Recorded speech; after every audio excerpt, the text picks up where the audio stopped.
Og'riq bosishda nimalar qo'llasa bo'ladi? O'smirlarni qaysi davridagi kuchli og'riqlar nimadan bo'ladi? O'smirlarda yoki ayollarda hayz vaqtidagi og'riqlar kuzatilishi bu gestagenlar hisobida, ya'ni gestagen gormonlari ishlab chiqariladi hayz vaqtida bachadon mushaklarini va barcha mushaklarni og'rig'iga olib kelishi mumkin. Bu og'riqlar patologik holatlarda ham kuzatiladi. Bunda yallig'lanish kasalliklari bo'lishi mumkin yoki qiz bolalarda ham adenomioz kuzatilishi mumkin. Kistalar bo'lishi mumkin. Bachadonda turli xil patologiyalar sabab bo'lishi mumkin. Albatta, ko'rikdan o'tib qolgan yaxshi hisoblanadi. Hayzdagi og'riqlarni og'riq qoldiruvchi preparatlarda juda ham ko'p ayollarimiz ishlatadi noshpa tabletkasini. Men bunga juda ham qarshiman. Bu mening shaxsiy fikrim. Nimaga?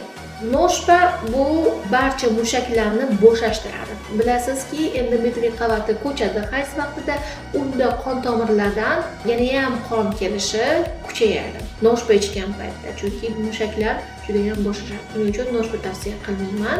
Og'riq qoldiruvchi NPVS tabletkalar, masalan, diklofenak, ketanal, shu kabi tabletkalarni qabul qilsalar bo'ladi. Faqatgina doimiy ravishda og'riqqa chidab yurish kerak emas. Albatta shifokorga murojaat qilib, og'riqlarning sababini bilishlari kerak.